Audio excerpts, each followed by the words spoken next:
Nisto é glorificado meu Pai, que deis muito fruto, e assim sereis meus discípulos. Jesus diz: meu Pai é glorificado pelo fato de vocês darem muito fruto, e assim serão meus discípulos. João, capítulo 15, versículo 8. Fiz uma busca no Novo Testamento para ver quantos cristãos eu encontraria como discípulos de outros cristãos, e não encontrei nenhum. Eles eram discípulos só de Jesus, e nenhum deles tinha discípulos, só Jesus.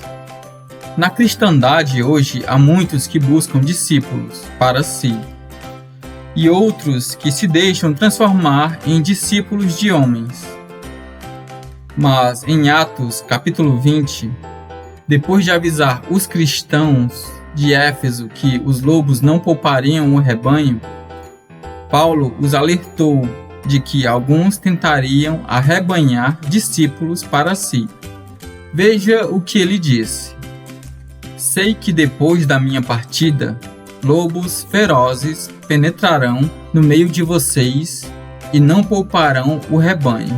E dentre vocês mesmos se levantarão homens que torcerão a verdade a fim de atrair os discípulos. Atos, capítulo 20, versículos do 29 ao 30.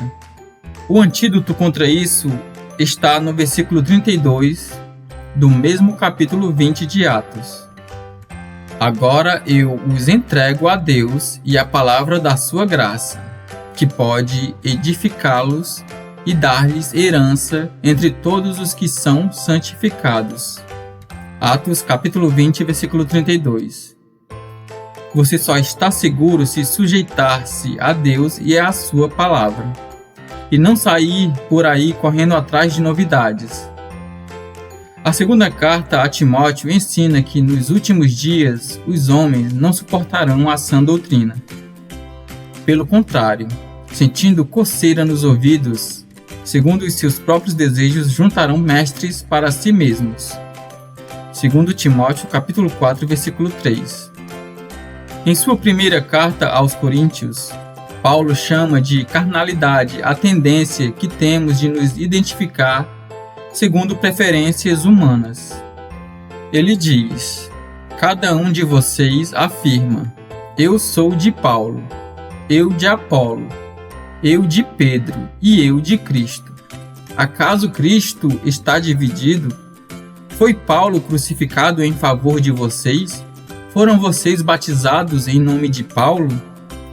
Pois quando alguém diz, eu sou de Paulo, e outro, eu sou de Apolo, não estão sendo carnais?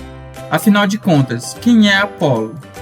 Quem é Paulo? Apenas servos, por meio dos quais vocês vieram a crer. 1 Coríntios, capítulo 1, versículos do 11 ao 13, capítulo 3, versículos do 3 ao 5. Considerando que alguns se identificavam como sendo de Cristo, como se os outros não fossem, o ponto aqui são as divisões que esse tipo de atitude causa.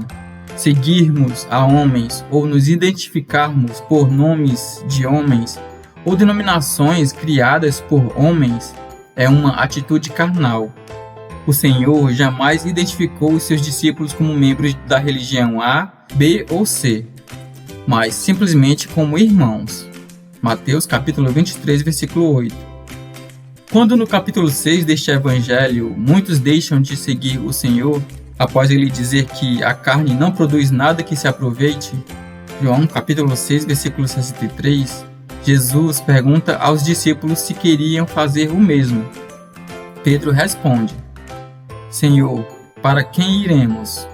Tu tens as palavras de vida eterna. Nós cremos e sabemos que és o Santo de Deus. João, capítulo 6, versículos do 66 ao 69. Se você foi salvo por Cristo e não por um homem ou religião, não irá querer ser identificado por nomes que os homens inventaram. No próximo vídeo, conheça o amor que sempre esteve ali.